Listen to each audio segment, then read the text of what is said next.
Hey, it's Ben the Coin Geek with an open box video here from NGC. We'll take a look and see what we've got. All right. 1939 proof penny. Not a coin I would normally send in. I just happen to think the coin looked really nice. And, you know, they're pretty tough on proofs, so it's probably not the best coin to send in. Generally, it's probably usually just a $40 to $75 type coin. I thought it would come back a really high grade, but it only came back a proof 64. Well, you know, satin fields, really nice, no distracting marks. To me, it's a little bit of a head scratcher, why it's not a little bit nicer grade. But, you know, that's what you get when you send in modern proof, semi-modern proof, mid-century modern proof, whatever you want to call it. They just, they grade them pretty tough. So,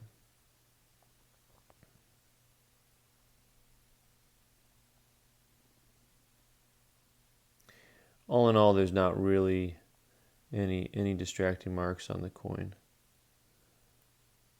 But that's the plastic that's got some of that haze to it. All right, let's see what else we have in here. All right, well, it's been raining 14Ds around this place apparently. Here's another really nice 14D. And we'll take a closer look at this also because you want to be able to see up close.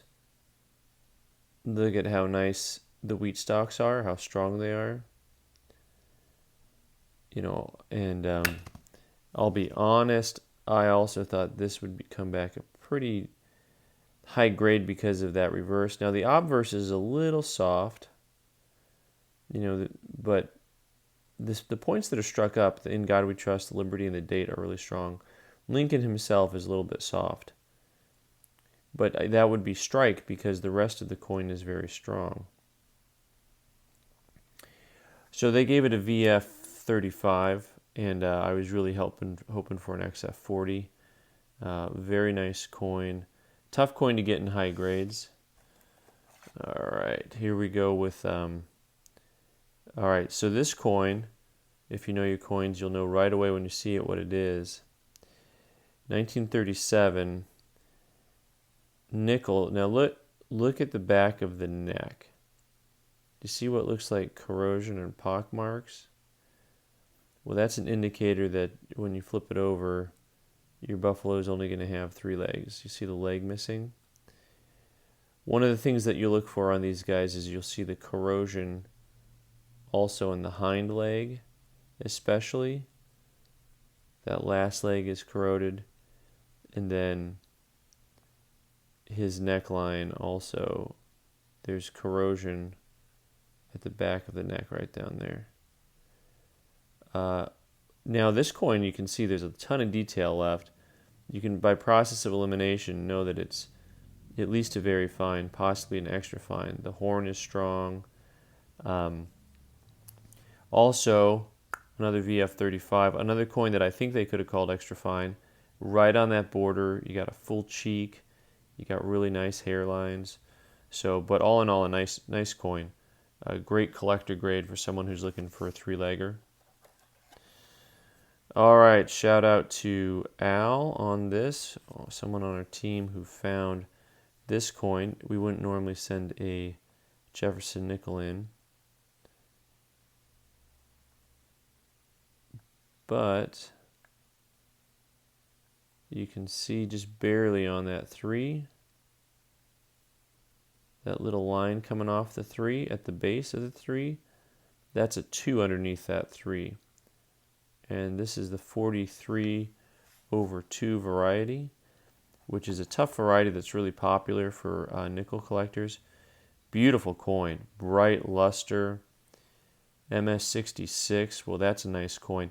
This guy is probably a $500 coin, something like that. I think this box is full of coins that are $500 coins, except for that one. That seems to be a pattern for the first ones. All right, common date coin. I must have really, really liked the fields and surfaces of this coin if I sent it in, because currently in the marketplace, you've got to get at least a 65 out of a coin to make it worth sending in. It's got a few more chatter marks than it should for a 5. I shouldn't have sent it in. It came back a 4. A little bit more action on the cheek than you want to see. The fields are nice, but that cheek just isn't quite clean enough for what you want to see to get a 65. Now what's interesting then is, of course, this is where your eye deceives you, because then I also sent this one in, this 81 in, because I thought, well, it should come back a 5. Really see how clean that cheek is? That's one of the things that you want to see, is a real clean cheek, because the eye is drawn to the cheek right away. Just really nice. Strong features there. And then also you have a matching reverse, which is just lovely. Just lovely. Look at the way the luster flows. It's got a little contact mark right up there above "In God We Trust."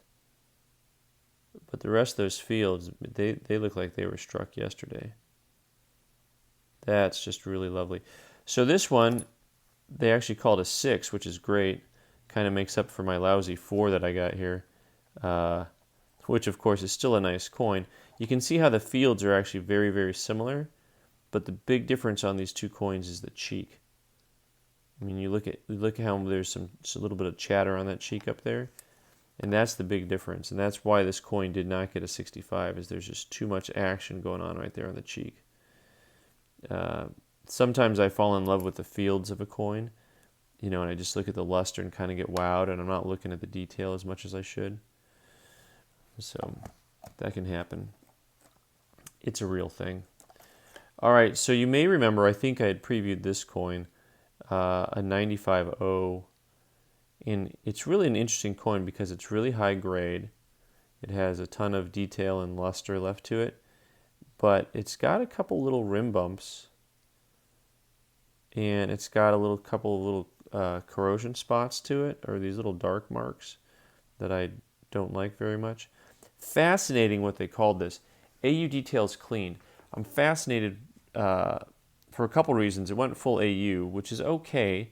I mean, I've seen coins like this called a 45, XF45, but they didn't mention the rim bumps, which I'm fascinated by, and they called it cleaned, which, yeah, I mean, probably 100 years ago it was cleaned. The retoning is natural. The coin isn't super attractive. It's just a rare date in that grade. And so that's why I sent it in, just because you don't see them in this high of a grade usually. So we were joking about, when we saw what they were coming back, that it said cleaned on it. And I thought, well, maybe they meant that we should have cleaned it, because it's just not super attractive. But it is a rare coin in the grade that it came back. All right, lastly, I love ending on a nice big fat disappointing coin. So now you can guess the grade. I already ruined it for you by telling you how disappointing it is. Okay, you look at this coin and you tell me what's going on here. You've got great luster, great eye appeal. It is not bright. It has a very natural, original tone to it. But there's not contact marks.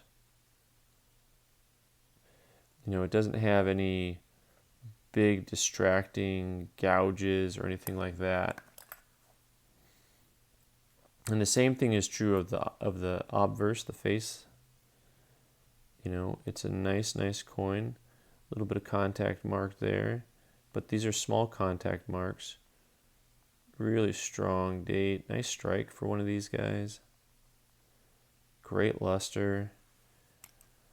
So I rarely send in peace dollars, but the field is so nice on this. The cheek is clean. It's just got a couple little abrasions to it. So in my mind, I'm looking at this coin as at least a 4. I mean, there's just lovely. And then this makes me angry because this one came back at 2, and I just wonder, what were you guys looking at? Because it's really a nice coin. So having said that, overall, a nice group of coins. not really complaining about the grades too much. A couple mistakes on my end. The 64, that's my fault. I shouldn't have sent that in. Probably I shouldn't send coins like this in either, just because I know they're not going to come back how I want them to come back. But all in all, a nice group of coins. Thanks for watching. This is Ben, the Coin Geek. You can follow me here on YouTube and on Instagram at the Coin Geek. Thanks.